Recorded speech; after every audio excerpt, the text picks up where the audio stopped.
Está no ar Gestão Pública em Debate, um programa do Curso Superior Tecnológico de Gestão Pública do Centro Universitário Internacional, Uninter. Este programa ele complementa a formação dos nossos alunos de gestão pública na modalidade à distância e ele é transmitido pela CWB-TV, TV Comunitária de Curitiba, canal 5 da NET 72 da TVA. Ele pode ser acessado por todas as pessoas que possuem parabólica digital através dos canais da rede EdSat, os canais da educação. Hoje, e também as pessoas poderão acessá-lo através do nosso canal do YouTube, que é Gestão Pública em Debate com Jorge Bernardi. Mas hoje, especificamente, nós vamos tratar da segurança no trabalho. E para isso nós convidamos o professor Celso Shigenari Achaida Rida. Ele é engenheiro mecânico de formação, ele é também engenheiro de segurança no trabalho e engenheiro da produção. Perfeito. Todas essas áreas. O professor Celso Assarrida, ele é consultor de empresas e aqui no Centro Universitário Internacional Uninter, ele coordena o curso de segurança no trabalho. Professor Celso, inicialmente eu quero agradecer muito a sua presença neste programa, dizer que para nós é uma satisfação muito grande tê-lo aqui. Eu gostaria que o senhor nos situasse dentro destas condições que é o campo de atuação da segurança no trabalho. Nós sabemos que ainda hoje, apesar de toda a legislação que tem, muitas vidas se perdem no trabalho em função de que não são tomadas as devidas medidas. Inclusive, recentemente, tem um comercial na televisão em que um cidadão se apresenta e diz: olha, amanhã não vou poder participar da reunião porque eu vou sofrer um acidente no trabalho. Isso ainda é uma realidade nas empresas, principalmente na indústria. Gostaria que o senhor nos colocasse sobre o tema e depois nós vamos dar continuidade abordando aspectos da segurança no trabalho. Antes eu gostaria de agradecer a oportunidade de mostrar um pouco desse tema, né, da segurança do trabalho, que é tão importante para todo mundo. Isso. Mas isso ocorre sim, professor. A grande luta nossa, né, nessa área de segurança do trabalho é mudança de comportamento. Né? Não é fácil a mudança de comportamento no ser humano. Então a gente ataca realmente essa mudança cultural. O comportamento campeão de acidente, que leva ao acidente no trabalho, e é isso que a gente faz uma campanha ostensiva no sentido de conscientização, tanto dos trabalhadores, né, como das pessoas em geral. A pressa, ela é campeã, né, é o comportamento campeão que leva ao acidente do trabalho. Existem 4 comportamentos que realmente levam, né, ao acidente do trabalho, que é a pressa, a frustração, o cansaço e a complacência. Mas deles, a pressa realmente a gente destaca porque é desde manhã. Né? Se o senhor perceber no trânsito, quando a pessoa acorda atrasada para ir para o trabalho, por algum motivo, a guerra começa ali na família. Né? Acordar os filhos atrasados já, filhos pequenos, e correr. Às vezes a pessoa realmente, é nítido o comportamento, né, de costurar no trânsito, de atravessar o sinal vermelho, porque realmente a mente ela trabalha assim. Né? Quando ela está com pressa, ela esquece de tudo, ela esquece da sua segurança, né, para chegar no compromisso em tempo, na porta do colégio, no seu trabalho. Então realmente ela vai atravessar o sinal vermelho, ela vai costurar, ela não vai respeitar as pessoas. Então funciona assim e acontece o acidente. Quais são as áreas que estão mais sujeitas à indústria, à construção civil ou... Todas as áreas, professor. Pensa bem, na produção. Na produção, cada vez que a produção está atrasada, o que acontece, professor? Existe uma pressão para que eles apressem a produção. Acontece a mesma coisa do acidente de manhã. O trabalhador ele passa a não enxergar a sua segurança ele começa a apressar a produção. E isso é estatístico. Você apressou a produção, esquece da segurança, acidente, morte. Né? Então, ainda mais em serviços mais perigosos. Então, esse é um dos primeiros patamares da segurança, a mudança de comportamento. O senhor falou também da frustração. Sim. A frustração do trabalhador com a empresa, com a vida, isso faz com que a pessoa perca a concentração, ela se distraia e esteja mais sujeito a um acidente? Perfeito, professor. A frustração, isso em todos os sentidos. Quando a pessoa ela está frustrada, nitidamente ela está só de corpo presente. A mente dela está em outro lugar. Né? Sempre quando você não tem o foco, a visão na tarefa, né? A mente e a visão na tarefa, olhos na tarefa, você vai causar um acidente de trabalho. Acidente de trabalho, acidente de trânsito. Né? Então, sempre tem que tomar cuidado nesses pontos. A consciência em relação, puxa, eu não estou com pressa, eu não estou frustrado, ainda mais para entrar em serviços, né, perigosos. Né? Tem serviços Agora, mais... Professor, esses dois fatores iniciais que o senhor colocou, a pressa e a frustração, esses são fatores, digamos, mais relacionados ao trabalhador. Agora, o cansaço, muitas vezes, que foi outro fator que o senhor colocou, ele não é mais voltado para a própria empresa que leva uma jornada, ou exige uma jornada exaustiva do trabalhador, e aí ele não suporta todo aquele esforço e cansado sofre o acidente? Perfeito.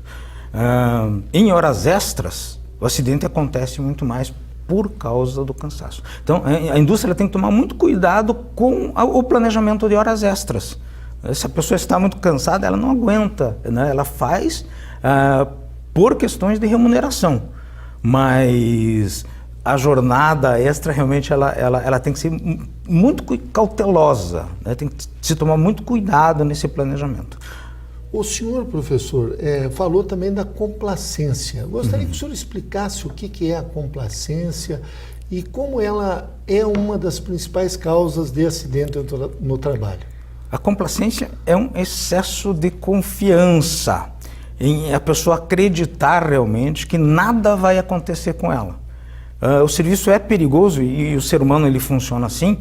À medida que ele trabalha em serviços perigosos, aquilo se torna corriqueiro comum.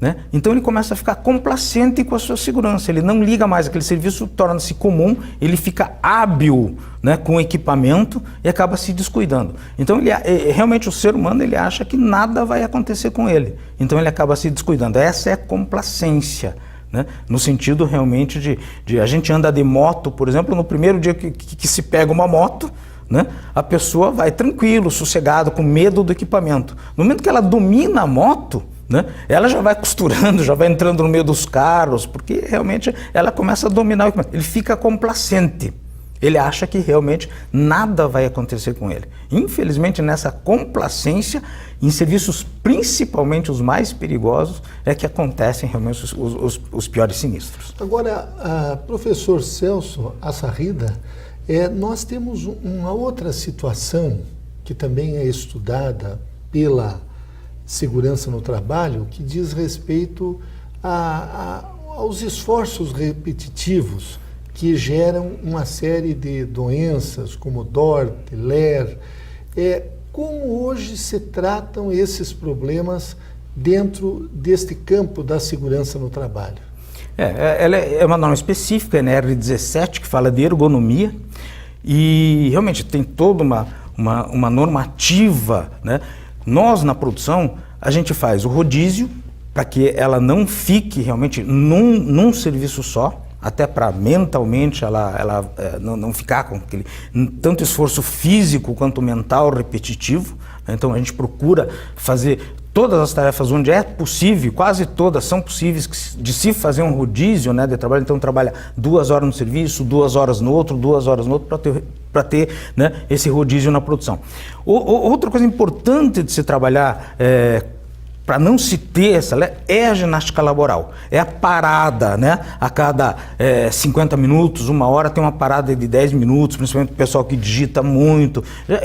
existe toda uma legislação e existem projetos de lei também que ainda não foram aprovados, mas que estão aí tramitando, no sentido de tornar obrigatória realmente essa parada no meio do serviço, esses intervalos para que realmente as pessoas não fiquem com ler e dorte. É correto nós afirmarmos que neste ambiente que nós estamos vivendo, que são das tecnologias da informação, essas doenças são as doenças desse século, ou seja, a DORT, a LER, em função de que hoje as pessoas muitas vezes não fazem, principalmente quem trabalha em escritórios, esforços físicos muito grandes, mas ela utiliza muito dos dedos, das mãos, dos braços, e depois acaba não podendo mais nem utilizar para coisas corriqueiras, como, por exemplo, colocar um garfo na boca, escovar um dente, pentear o cabelo. Eu gostaria que o senhor abordasse isso também, se essa é a grande doença do nosso século, do nosso tempo. É só observar a infância. Nós precisamos reeducar todas as nossas crianças, né, com os iPads, iPods, celulares. Eles ficam o dia inteiro, né, joguinhos, ficam direto, horas, né, nos joguinhos. Isso vai trazer consequências.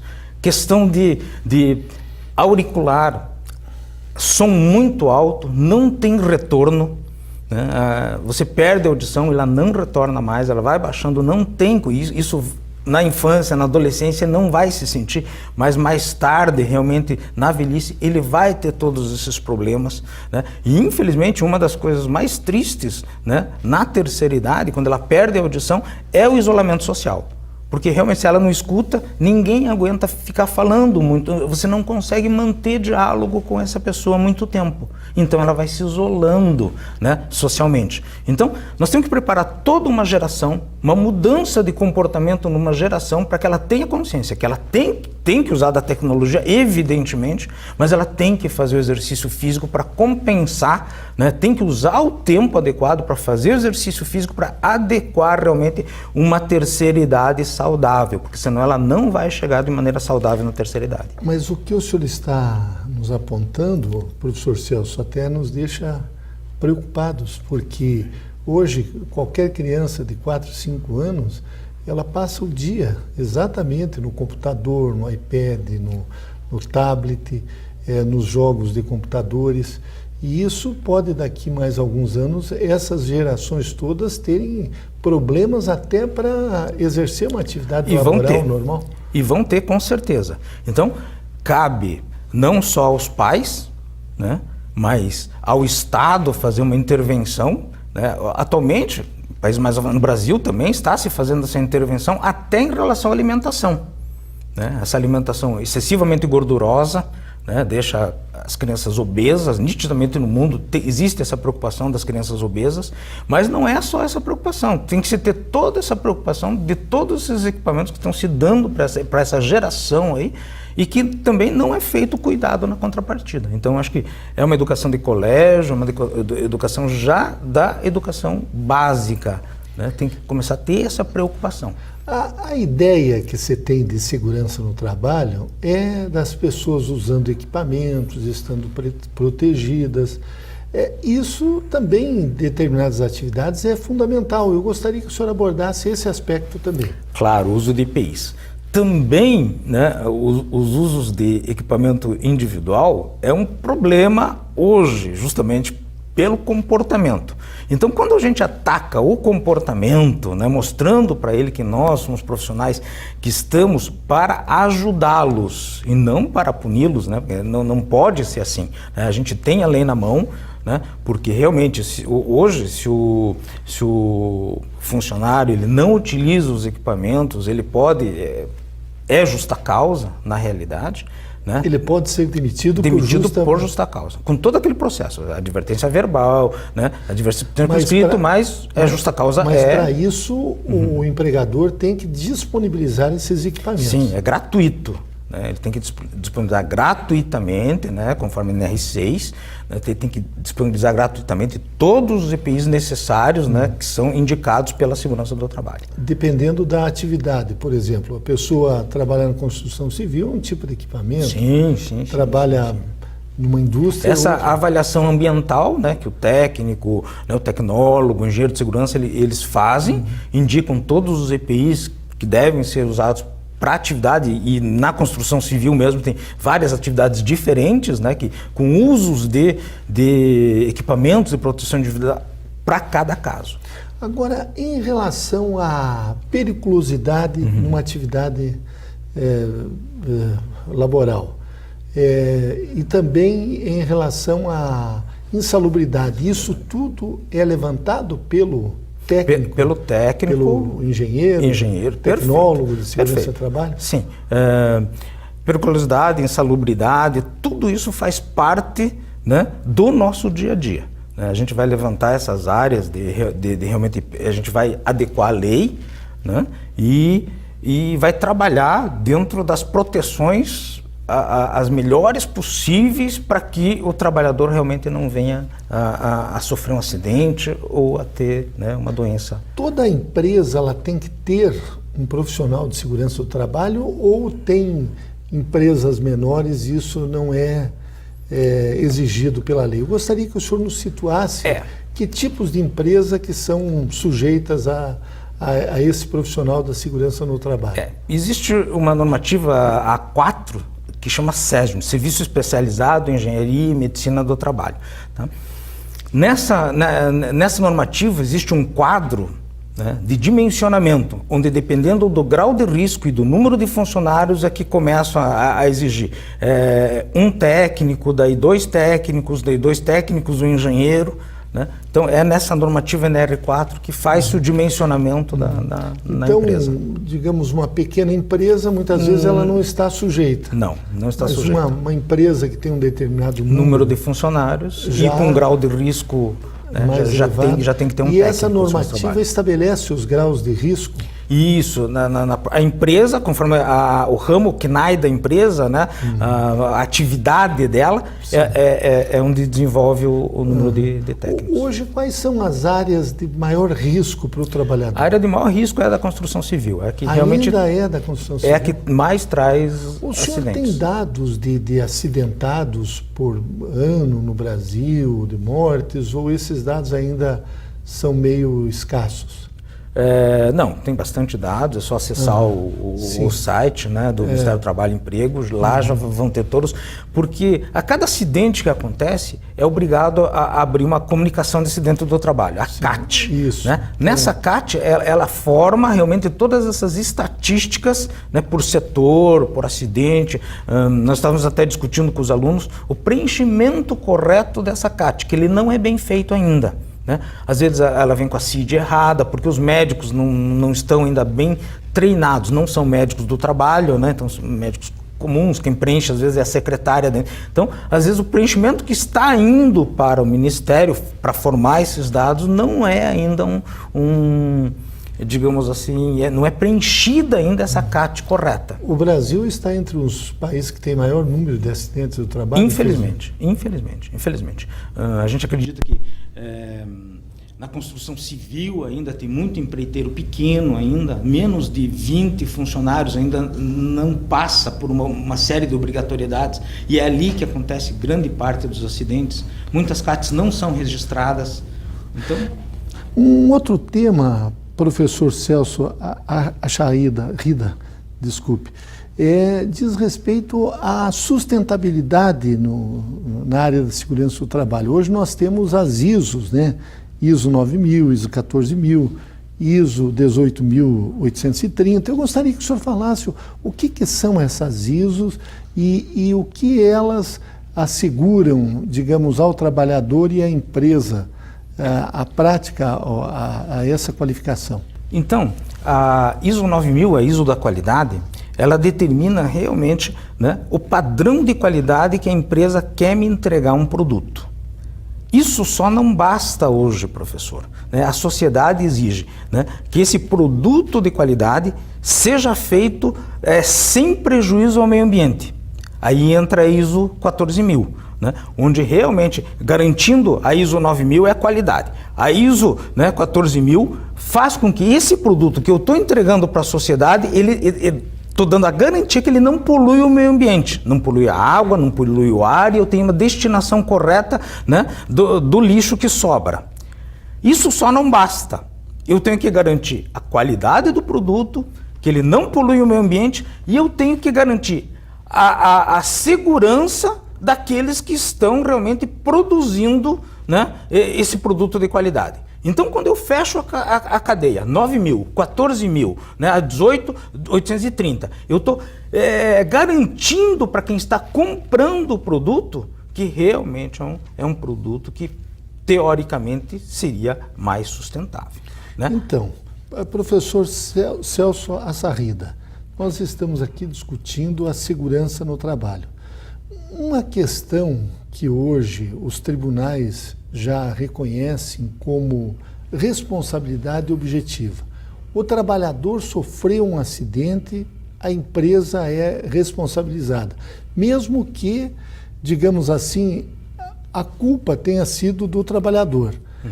Isso é a norma vigente. Eu gostaria que o senhor também analisasse esse aspecto. Existe toda uma proteção da empresa, por isso que é contratado o profissional de segurança do trabalho, técnico, tecnólogo, né, para que ele ofereça essa proteção para a empresa. Se ele deu o treinamento, deu as EPIs, existe uma ordem de segurança de serviço e o trabalhador não obedeceu, realmente aí a empresa ela se isenta dessa responsabilidade. Mas para isso ela precisa cumprir com todas essas normativas para que ela se sinta segura, né? Então, existe outro caso também, o lado oposto. Quando existe o acidente, normalmente o que acontece? Ele pega e afasta aos 15 dias lá, ele afasta pelo INSS. Hoje, o INSS ele está voltando com os processos para a empresa, e é retroativo, e a empresa tem que pagar tudo aquilo que o INSS pagou. Com ações contra as empresas. Contra as empresas. Se né? Então, ela não seguiu as normas de segurança do trabalho. Então, o INSS entende assim, não, eu não vou ficar pagando uma coisa que não é responsabilidade minha. A empresa que ela foi responsável para causar esse acidente. Então, ela vai pagar daqui para frente, vai me pagar tudo que eu e INSS paguei, ela vai pagar tudo, né? Então, agora, isso é sério, isso é muito sério, né? Agora, professor Celso Assarrida, hoje no sistema que atua de profissionais de segurança no trabalho, nós temos o técnico, temos o tecnólogo e temos um engenheiro de segurança do trabalho, no trabalho. O médico de segurança no trabalho, ele entra nessa linha ou não? Ele digamos, um outro setor, uma outra área? Ou ele faz parte desse contexto? Ele faz parte do SESMIT dentro de uma indústria, né? Daquele dimensionamento que eu falei para o senhor da NR4. Né? Certo. Existe, de um lado, nós, engenheiros, tecnólogos e técnicos, o nosso paciente é o ambiente do trabalho. Então a gente cuida do ambiente.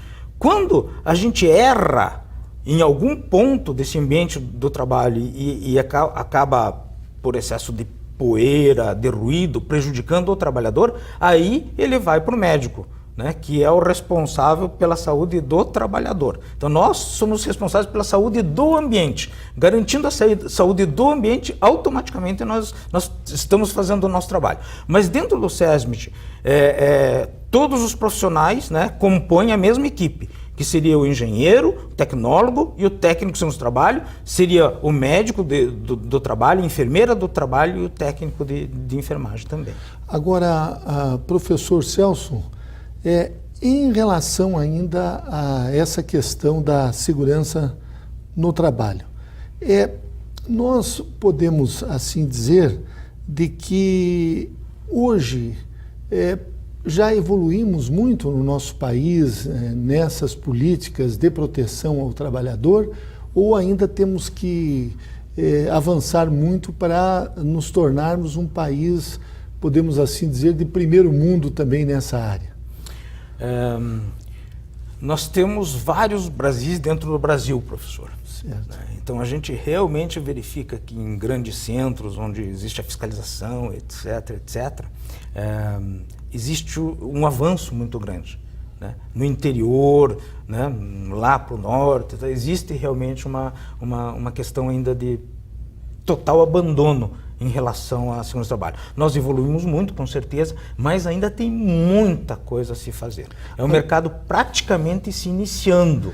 Mas para, digamos assim, os nossos...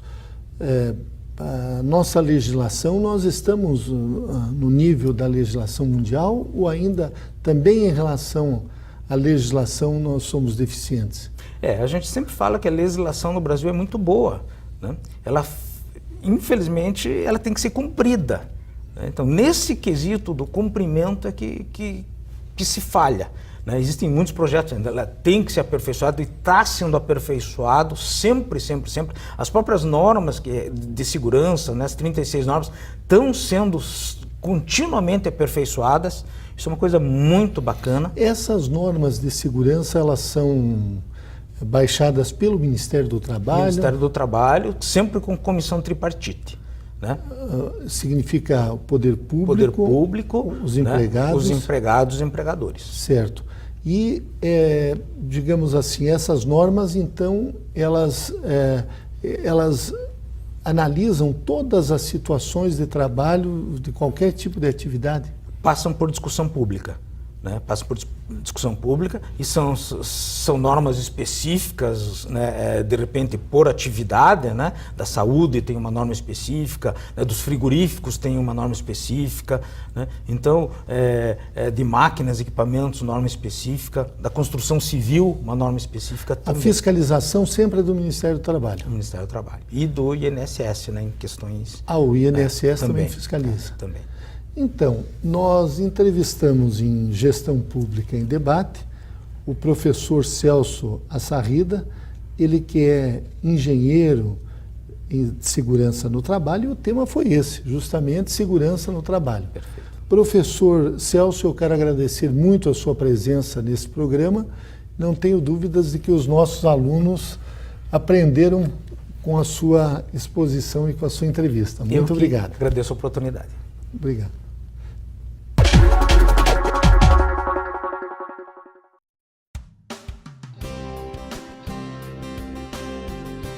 Você vai conhecer agora uma experiência educacional inovadora e revolucionária que abre uma nova perspectiva de oportunidades na construção de um novo paradigma educacional pós-moderno.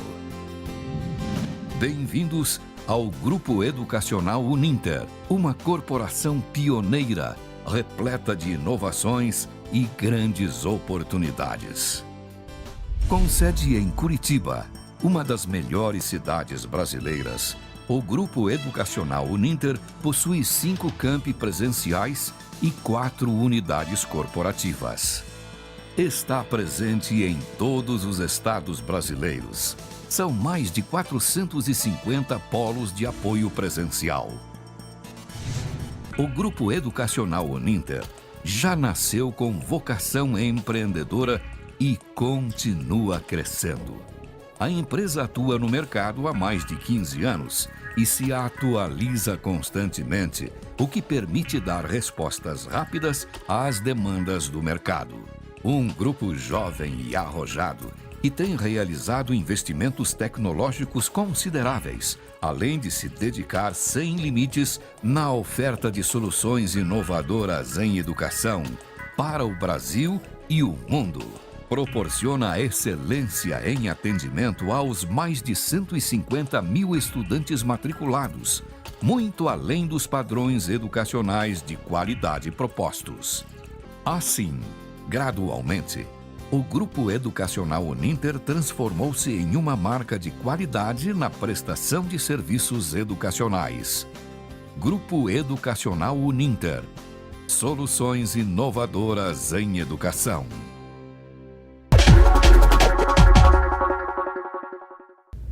Retornamos com Gestão Pública em Debate. um programa do Curso Superior Tecnológico de Gestão Pública do Centro Universitário Internacional, Uninter. Este programa ele complementa a formação dos nossos alunos de gestão pública na modalidade à distância. Ele é transmitido pela CWB TV, TV Comunitária de Curitiba, canal 5 da NET e 72 da TVA. Ele pode ser acessado por todas as pessoas que possuem parabólica digital através dos canais da rede EdSat, CBED, os canais da educação. E você também poderá assisti-lo no nosso canal do YouTube, que é Gestão Pública em Debate com Jorge Bernardi. Hoje nós vamos debater as atribuições do oficial de justiça. E para isso nós convidamos o professor Altamir José Narciso, ele que é oficial de justiça, também é bacharel em Direito pela PUC, servidor público do Tribunal de Justiça do Paraná há mais de 25 anos, justamente no cargo de oficial de justiça. Ele foi vice-presidente da Associação dos Oficiais de Justiça no Paraná, uma entidade que tem mais de 40 anos, e quando nessa função ele apresentou um anteprojeto de lei propondo a qualificação na área do direito para o ingresso na carreira de oficiais de justiça. Esse projeto foi aprovado, mas infelizmente vetado pelo presidente da República. Ele também sugeriu ao Conselho Nacional de Justiça para que os tribunais prevejam em seus orçamentos o depósito antecipado das despesas de transporte dos oficiais de justiça. Isso foi aprovado pelo CNJ através da Resolução 153. Também apresentou proposta junto à Comissão de Elaboração do novo Código de Processo Civil Brasileiro, propondo a alteração do artigo 146 para constar na função do oficial de justiça o dever de conciliar as partes em litígio. Professor Altamir José Narciso, inicialmente eu quero agradecer muito a sua presença nesse programa e eu gostei muito dessa última proposta sua, que foi justamente propor a conciliação entre as partes. Nós somos da mesma geração, estudamos mais ou menos no mesmo período, eu já estou advogando há quase 35 anos, e uma das coisas que eu vejo que as pessoas mais sofrem é com o processo judicial. Achei muito interessante esta ideia do oficial de justiça também ser um conciliador. Como é que surgiu esse conceito, essa ideia? Jorge, muito obrigado pelo convite, pelo espaço, obrigado à TV CWB. É uma honra estar aqui falando das funções do oficial de justiça. Por um lado, da sociedade compreendida, pelo outro não, porque nós sempre estamos levando ou uma boa notícia ou uma má notícia. Então, mas o contexto em que se insere o oficial de justiça nos dias de hoje, diante da sua missão constitucional, infraconstitucional, e diante dos códigos e normas, é de extrema importância, sim, porque o oficial de justiça é a parte materializada do estado de ficção. Então nós temos no estado de ficção o juiz, parte física, que é o estado juiz, e temos ao lado do juiz o oficial de justiça. O juiz decide isso do ponto de vista da ficção, aplicação das leis, os seus despachos, as suas intimações, as suas sentenças, suas execuções. E o oficial de justiça, nesse contexto, ele é a parte executiva da justiça, é a parte que vai e cumpre aquelas decisões judiciais. Então, realmente, desse contexto da prestação judicional, ele tem um papel fundamental, não muito bem compreendido nos dias de hoje, mas já teve a sua relevância histórica.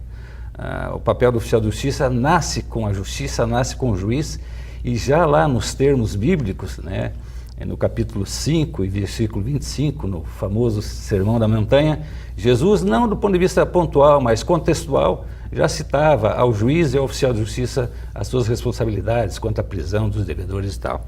Então, tem um papel histórico, e nesse papel histórico um pouco que se perdeu, talvez no passado, incorporaram aquela função do oficial de justiça ao estado juiz, e hoje o oficial continua, ou melhor, passou a ser o auxiliar do magistrado. Você me perguntou inicialmente em relação a essa questão proposta de ser proposta, do oficial de justiça ser um conciliador entre as partes, que é uma ideia sua que o senhor encaminhou, inclusive, como sugestão na reforma do Código de Processo Civil, né? Então nós temos, como eu disse, o oficial de justiça na ponta do judiciário. E ele tem que ser um servidor preparado, qualificado e instrumentalizado de forma contínua para bem levar de forma eficiente e qualificada o serviço da justiça. Então, pensando melhor, já que ele é um órgão externo da justiça, está em contato com as partes, e nos dias de hoje nós temos aí um judiciário extremamente abarrotado, com diversos processos, com um custo financeiro grande para fazer essa gestão, e também temos problemas no dia a dia, ainda mais se avolumando com os problemas econômicos e sociais, e tudo isso bate muitas vezes na porta do judiciário.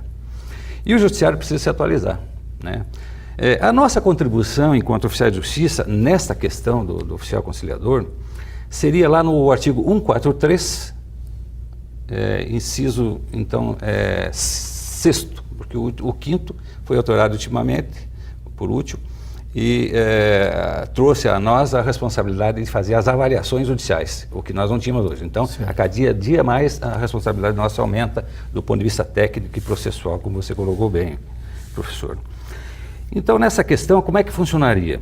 A nossa ideia é que, naquelas ações até 60 salários mínimos, o oficial de justiça, que é um servidor público, concursado, qualificado, que tem fé pública, ao contrário de muitos servidores que não têm, o oficial de justiça tem e outros não têm, por conta do quê? De dar, na verdade, fé pública, verdade presumida daquele que pratica, para levar para o juiz, olha, aconteceu isso, e o juiz com base nisso decide. Então, diante dessas qualificações aí colocadas nas atribuições, nós pensamos aí em levar mais essa, no sentido de contribuir com a celeridade. O oficial, então, receberia esse mandado para citar a parte requerida, desculpe, e, ao mesmo tempo, já diria para ele, há acordo. Então, lá, quando você for peticionar, você já vai dizer para o juiz que você pretende acordo como parte requerente. Ah, certo. E eu, com um mandado na mão, vou dizer para o réu, você pretende um acordo? Porque a parte já apresentou um acordo para a composição antes do estabelecimento efetivo da lide. Porque ótimo. A lide se propõe a petição, a ação, e ela se confirma com a citação, o chamado trio actum personarum, né? Parte, réu, Estado, a requerente. Formado aí a lide com a citação, o oficial questiona, uma proposta? Qual é a proposta, então, do requerente? A proposta é essa. O senhor concorda com isso? Eu tenho uma contraproposta. O oficial faz essa ponte de forma simples, objetiva, muitas vezes até por telefone, ou em contato, ou no próprio fórum, um espaço lá criado para unir essas partes e conversar até pessoalmente. Mas acho que não seria preciso, porque em contato com os próprios advogados já entabularia esse acordo. Então o oficial lavra o auto de conciliação. O próprio oficial da justiça? O próprio oficial diz que as partes de comum acordo, os termos do acordo é esse. A partir dali, o requerente tem um título executivo na mão. Veja o corte, professor. Evita todo um processo. O corte de tempo que você dá no processo, em termos de agilidade. O juiz recebendo, ele extingue os autos e manda arquivar. Não tem audiência, não tem a parte instrutória, não tem nada, né? Você resolve lá na raiz o problema. E mais, com a conciliação ela mantém acesa a chama do diálogo entre a sociedade, porque a interveniência estatal cria muitas vezes obstáculos. Ela não compõe as partes, porque um sempre vai sair infeliz. Com o acordo, você mantém ainda uma expectativa de reatamento, muitas vezes, da amizade, do convívio social entre aquelas partes que, diante de um fato, litigaram. Então, isso é fundamental. Feita a citação, lavrado o auto de conciliação, o oficial devolve e o juiz extingue os autos. As partes estão ali para, então, dar execução. Imagine você que você já tem um servidor concursado, já recebe um salário para isso, tem fé pública e tem a confiabilidade da sociedade, porque o judiciário propondo a resolução do conflito de forma itinerante. Isso é muito importante. Excelente ideia, professor Altamir. Eu queria só corrigir, eu não sou professor, pretendo um dia chegar lá. Não, mas vai ser no nosso curso, se Deus quiser. Vamos lá. Nós estamos aqui lançando, em Curitiba, professor Altamir Narciso, um curso de serviços jurídicos e notariais, que justamente, aliás, não só para Curitiba, mas para todo o Brasil. E uma das disciplinas é justamente a atribuição do oficial de justiça. E por isso que eu lhe convidei aqui para que o senhor nos explicasse quais são essas atribuições. O senhor já nos citou esta proposta que, como dirigente da categoria, o senhor apresentou, mas eu gostaria que o senhor explicasse quais são as atribuições, porque nós temos vários tipos de justiça, né? Agora o senhor me falou numa nova atribuição que é a de avaliador. E aproveitando, vocês estão tendo que fazer um curso de avaliação para, digamos assim, quando chegar lá na penhora do bem, já ter mais ou menos uma noção de como aquele bem ou aquele objeto possa ser avaliado, aquele imóvel. Muito bom, Jorge. Essa é uma atribuição recente, inserida lá no Código de Processo Civil, das atividades do oficial de justiça. E lá no início, o tribunal então mandou eu e um outro colega, que está hoje na Justiça Federal, fomos fazer curso de aperfeiçoamento. Lá na Justiça Federal a coisa funciona bastante organizada, os cursos são muito bons. Fizemos esse curso lá de avaliadores na Justiça do Trabalho, trouxemos para o tribunal, para a nossa escola dos servidores, e a escola aproveitou as nossas informações e convidou na época um dos melhores avaliadores aí de Curitiba, o professor Cook, e ele foi ministrar o curso para nós lá. Todos os oficiais de justiça fizeram o curso.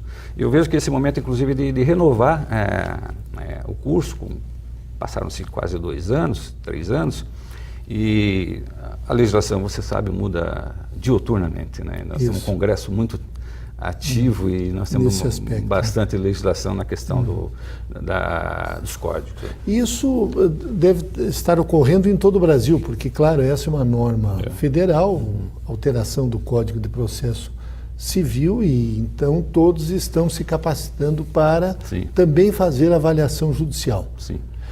Um outro aspecto, eu gostaria que o senhor nos situasse as principais atribuições, tarefas de um oficial de justiça. Nós temos a Justiça dos Estados, que é conhecida como Justiça Comum, Justiça do Trabalho, Justiça Federal, Justiça Militar, enfim, eleitoral. Eu gostaria que o senhor nos situasse, e além da civil tem a criminal também, né? Família, várias especializadas. O senhor poderia fazer um resumo, porque muitos dos nossos alunos talvez queiram seguir essa área e gostariam de ter uma informação a esse respeito. Certo. Então, a função do oficial de justiça decorre de lei e as suas atribuições fundamentais também. Artigo 143 do Código de Processo Civil e seguintes, e daí nós temos também no Código de Processo, ali na parte dos oficiais de justiça, e temos os códigos e normas dos tribunais que elencam lá um conjunto de responsabilidades, deveres e atribuições. Fora isso, ligado ao magistrado, decisões e ordens judiciais que muitas vezes não fogem, mas contidas em ordens judiciais, o oficial de justiça também submete às determinações e às ordens do magistrado ao qual ele está vinculado. Nós temos de uma intimação para uma audiência. Aliás, explica o que é uma intimação, porque tem a citação para o processo e a intimação. A intimação é o ato pelo qual o cidadão é chamado em juízo para exercer o seu direito, para exercer um ato ou deixar de fazê-lo, sob pena daí das responsabilidades por conta do não comparecimento. A citação já é uma ação contra o cidadão, em que ele comparece citado para fazer a sua defesa em face a uma ação que corre contra si. Você entra contra mim e eu tenho que ser citado via ou edital, ou por oficial de justiça, ou via R, que são as formas de citação.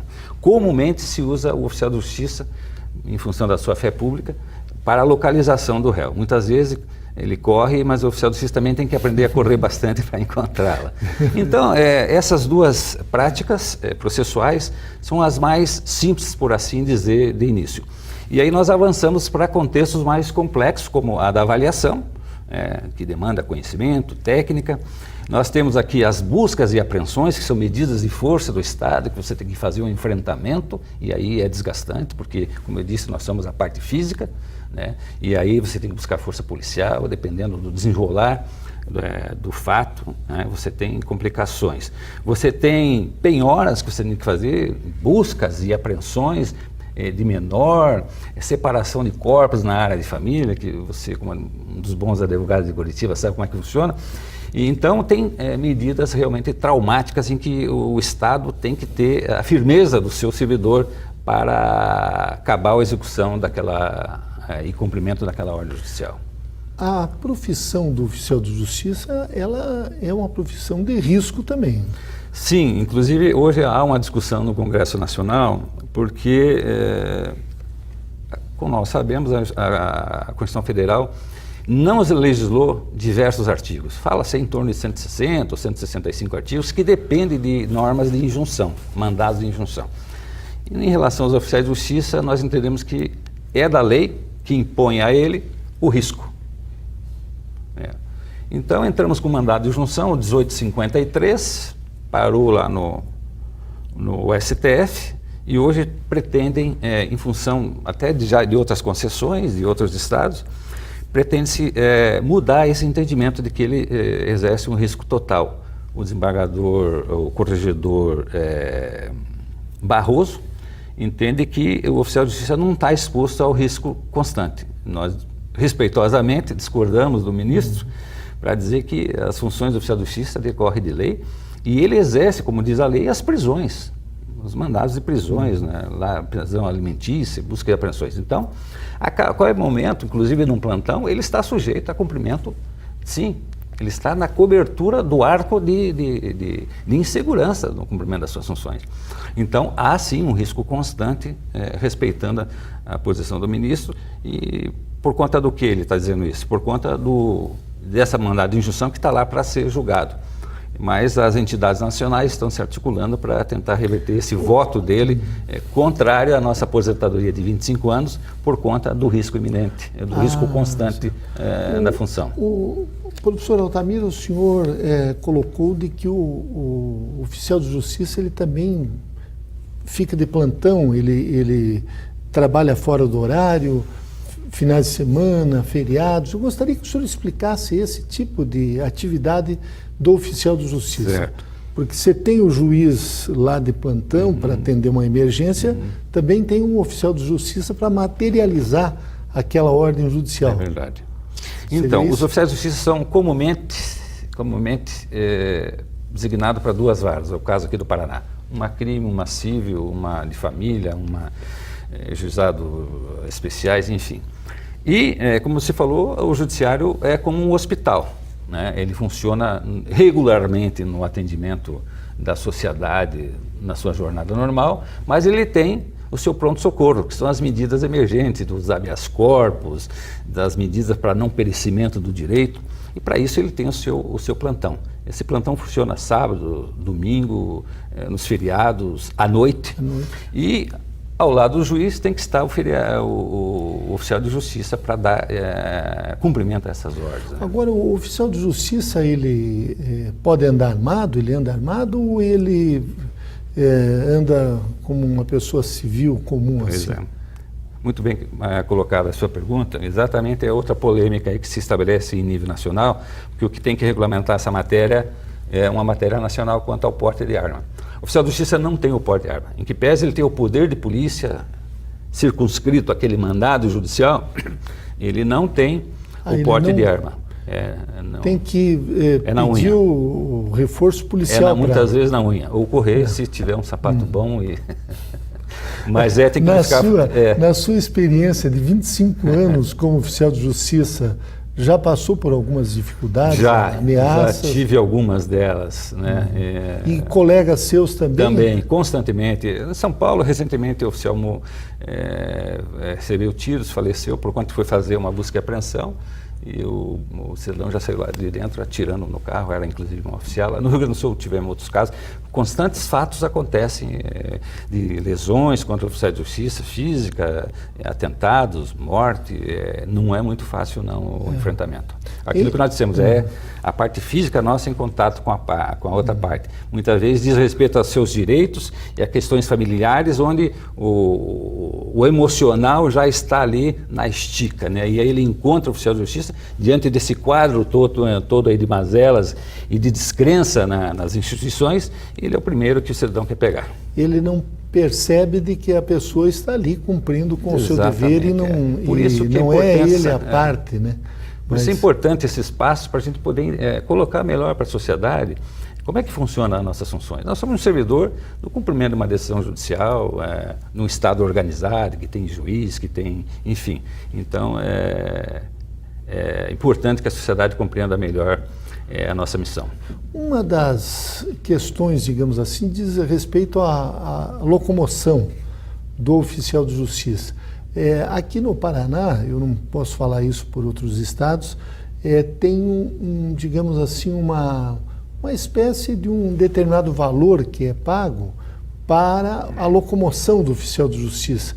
Gostaria que o senhor explicasse a respeito disso, que a parte, quando é uma ação civil, ela tem que dispor para que a pessoa possa pagar. É verdade.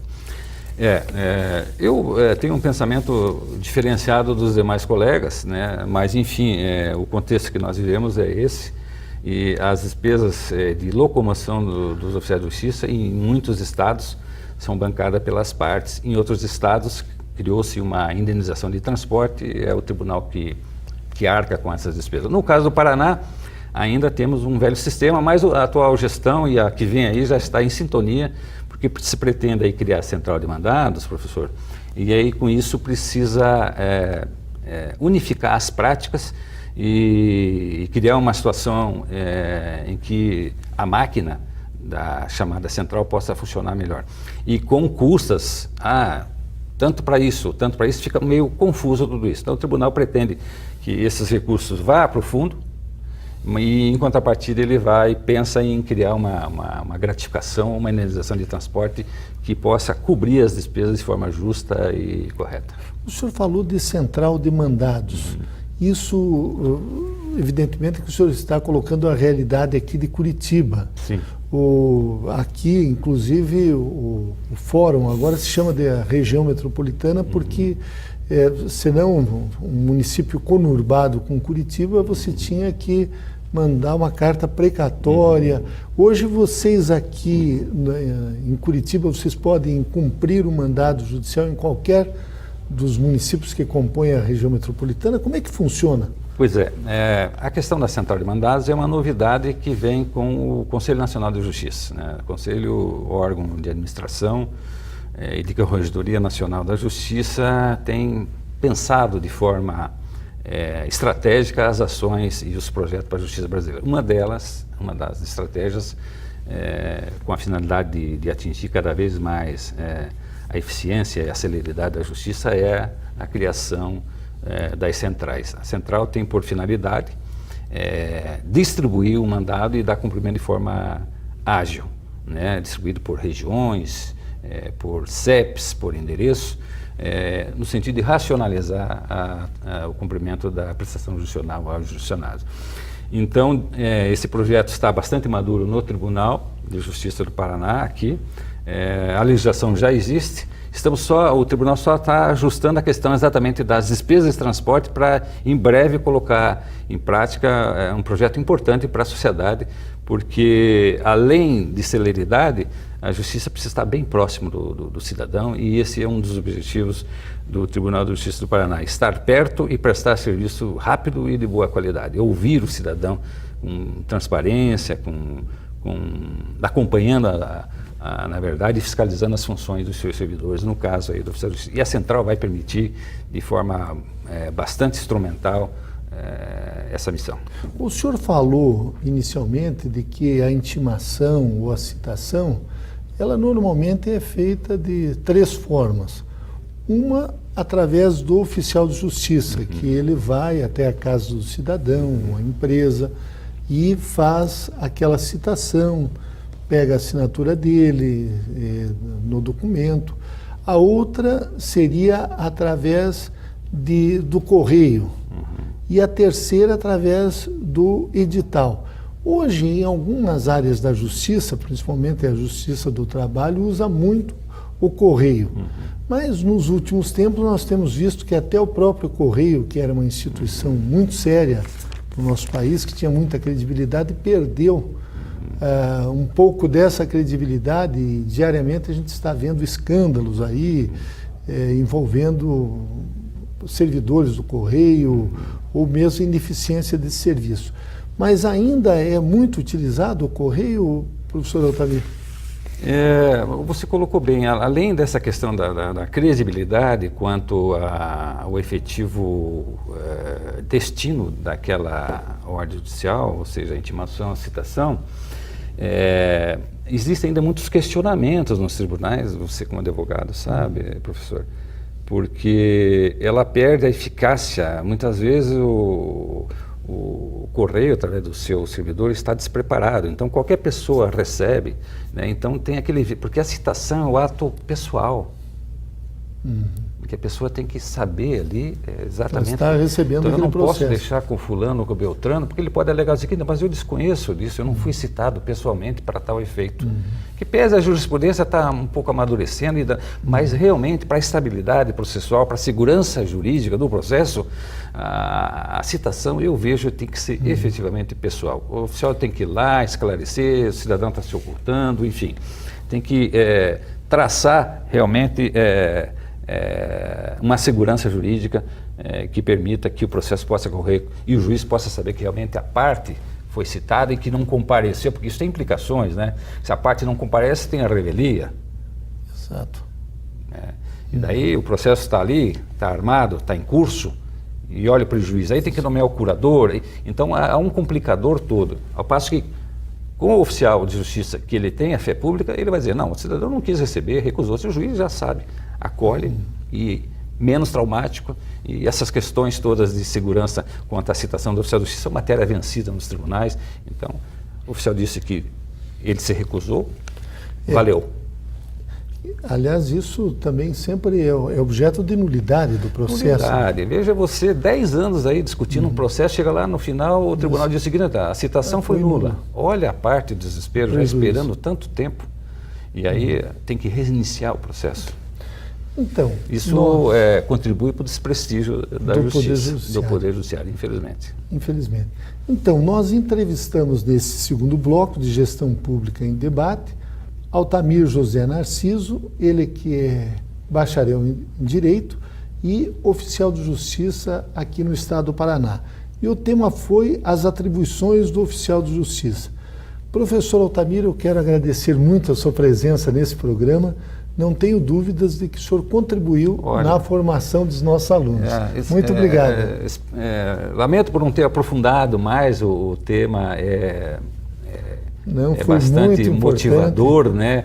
Nós temos várias coisas para comentar, mas acho que deu para dar, assim, acredito, uma certa noção à sociedade, ao cidadão que paga os impostos e quer saber como é que funcionam os seus órgãos, a justiça, como é que funciona o trabalho do Serviço. Eu agradeço a você, Jorge, professor Jorge, pela oportunidade, né? E estamos à disposição lá sempre que puder para poder contribuir com esse trabalho importante desse programa, que é um trabalho de utilidade pública. Nós é que agradecemos essa sua aula. Muito obrigado. Maravilha, muito obrigado.